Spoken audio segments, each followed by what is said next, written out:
नमस्कार दोस्तों, बड़े भाई की किस प्रकार की संपत्ति में छोटे भाइयों का हिस्सा होता है और किस प्रकार की संपत्ति में छोटे भाइयों का हिस्सा नहीं होता है। इसके पीछे मैं 2 वीडियो इस पे बना चुका हूँ, लेकिन फिर भी काफ़ी लोगों का मेरे व्हाट्सएप पे कमेंट आया।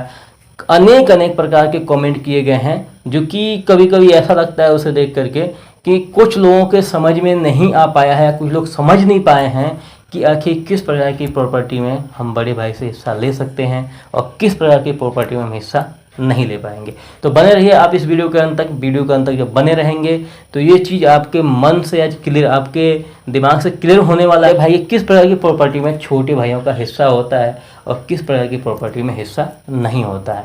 इसको जानने के लिए आपको वीडियो के अंत तक बने रहना जरूरी है। साथ ही आपसे रिक्वेस्ट करूँगा, इस चैनल पर जो भी पहली बार आए हैं तो इस चैनल को सब्सक्राइब कीजिए, साथ ही बेल आइकन प्रेस कीजिए कि हम जब भी कोई वीडियो अपलोड करें तो उसका नोटिफिकेशन तत्काल आप तक पहुँचे, तो आप बने एक अच्छे जानकार व्यक्ति। तो वीडियो के अंत तक आप बने रहिएगा। तो सबसे पहला टॉपिक ये है कि किस प्रकार की संपत्ति में छोटे भाइयों का हिस्सा होता है। सबसे पहला सवाल है, ठीक है, किस प्रकार की प्रॉपर्टी में छोटे भाइयों का हिस्सा होता है। तो देखिए, जैसे यहाँ पे एक छोटा एग्जांपल लेंगे। एक राम है, ठीक है, राम के 4 बेटे हैं और राम की मृत्यु हो जाती है, ठीक है। राम की मृत्यु हो जाती है, ABCD ये 4 इनके बेटे थे, ठीक है। राम की मृत्यु जब हुई तो उस समय इनके 4 बेटे थे।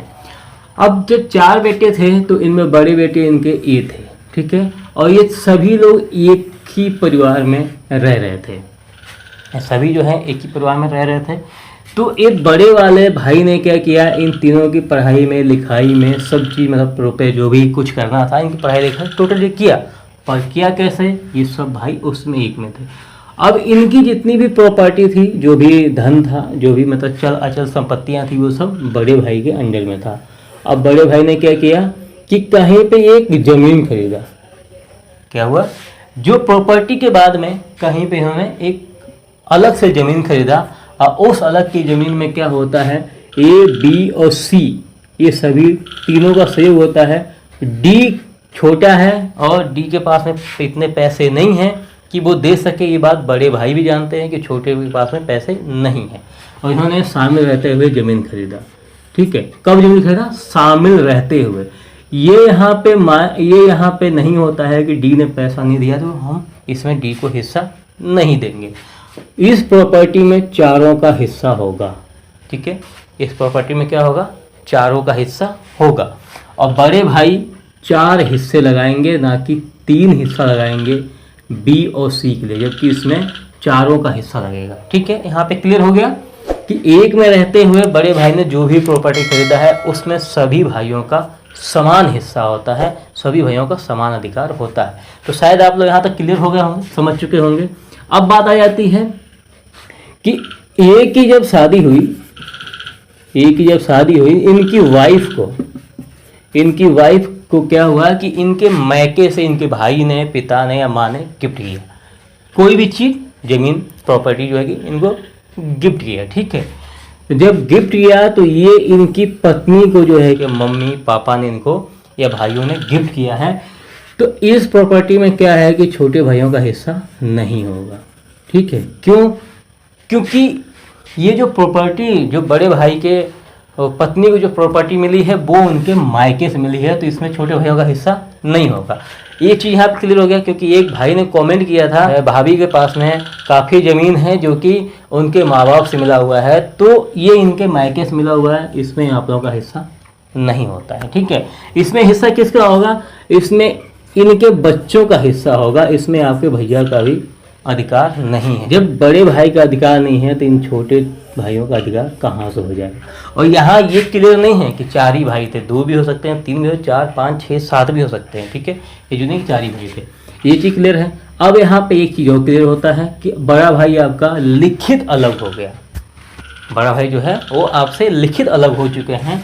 जब वो लिखित अलग हो गए, ठीक है, जब वो लिखित अलग हो गए और लिखित अलग होकर के उन्होंने 1 बीघा या 10 एकड़ मतलब जितना भी ज़मीन खरीदा, ठीक है, अलग होने वाला, लिखित अलग होने के बाद में कर्जा भी जो है कि बट गया, आपकी प्रॉपर्टी भी बट गई और लिखित आदमी अलग हो गया है, तो अलग होके इन्होंने चाहे जितनी भी संपत्ति बनाई उसमें भी आपका अधिकार नहीं होता है।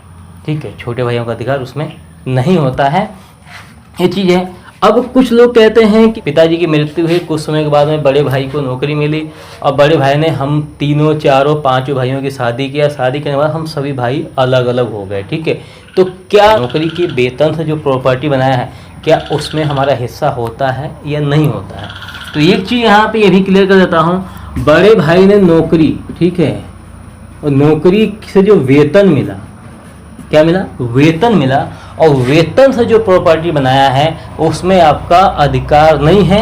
कब अधिकार नहीं है? जब ये लिखित अलग हो चुके हैं। ठीक है, ये लिखित अलग हो चुके हैं, इसमें अधिकार आपका तब होता है जब सब भाई एक में थे। ऐसे लगाए, मतलब नौकरी है, चाहे प्राइवेट हो चाहे सरकारी हो, कुछ वेतन उसके लगाए और कुछ पैसे पैतृक संपत्ति से जो आए हुए उसका लगा दिया, तो इसमें आपका एक बार के लिए हिस्सा बनता था। ठीक है, इसमें आपका क्या था?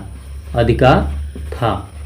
लेकिन जब बड़े भाई अलग हो गए और अलग होने के बाद में, और सभी भाई अलग अलग हो गए और अलग होने के बाद में अगर बड़े भाई ने कोई प्रॉपर्टी बनाया है तो उसमें आपका अधिकार नहीं है। ठीक है, तो इस वीडियो में आपको जवाब ये मिला कि पिता की मृत्यु के बाद में 4 भाई, 3 भाई या 2 भाई जो भी थे, और बड़े भाई ने उनका पालन पोषण किया, उनको पढ़ाया लिखाया, और साथ में जो पिताजी प्रॉपर्टी छोड़ गए थे उसकी आय से जब बड़े भाई ने कोई प्रॉपर्टी खरीदा, और ये चारों भाई या 3 जो भी भाई थे, इन्होंने जब एक में थे तो उसमें जो है कि सभी का समान हिस्सा होता है, सभी का समान अधिकार होता है। लेकिन अगर बड़े भाई की अगर वाइफ हैं और उनको मायके से कोई प्रॉपर्टी गिफ्ट की गई है तो उसमें जो है कि छोटे भाइयों का अधिकार नहीं होता है। भाई के ऊपर डिपेंड करता है, भाभी के ऊपर डिपेंड करता है कि वो दे सकती हैं या नहीं। अगर वो नहीं देती हैं तो आप जबरदस्ती उनसे प्रॉपर्टी में हिस्सा नहीं ले सकते हैं। ठीक है, तीसरा सवाल ये था, अगर लिखित अलग होकर हर पूरे कर्जे को बांट लिया, पूरी ज़मीन जायदाद बट गई, और उसके बाद लिखित अलग होने के बाद में अगर बड़े भाई ने कोई प्रॉपर्टी लिया है तो उसमें भी आपका हिस्सा नहीं होता है। तीसरी बात कि अगर बड़ा भाई अलग होने के बाद में उसको नौकरी लग जाती है, नौकरी से वेतन मिल रहा है, या कोई भी नौकरी प्राइवेट या सरकारी, और उससे अपने वेतन से अगर ज़मीन खरीदते हैं या कोई चीज़ बनाते हैं, कोई भी चीज़ जो है कि बनाते हैं, तो उसमें भी छोटे भाइयों का अधिकार नहीं होता है। इसमें अधिकार तब हो सकता था जब बड़े भाई नौकरी में तो थे, उनको नौकरी तो वो कर रहे थे, लेकिन ये सभी भाई एक में थे और पैतृक संपत्ति से भी आय आ रही थी, और जो था कि वो वेतन से भी, वेतन था ही उनका, और इन सबको मिलाकर जब वो प्रॉपर्टी खरीदते हैं, पैतृक संपत्ति से जो आई हुई उससे और इनके जो वेतन थे उससे अगर कोई ये प्रॉपर्टी खरीदते हैं तो उसमें सभी भाइयों का समान अधिकार होता है। उम्मीद करता हूँ ये जानकारी आप लोगों को बहुत अच्छी लगी होगी। अगर जानकारी अच्छी लगी हो तो इस वीडियो को लाइक ज़रूर कीजिएगा। ठीक है, इस वीडियो को लाइक ज़रूर कीजिएगा। अगर इस वीडियो को फेसबुक पेज पर देखना, फेसबुक पेज को फॉलो करना बिल्कुल ना भूलें, और मिलते हैं आपसे नेक्स्ट वीडियो में किसी बेहतरीन टॉपिक के साथ में। तब तक के लिए जय हिंद।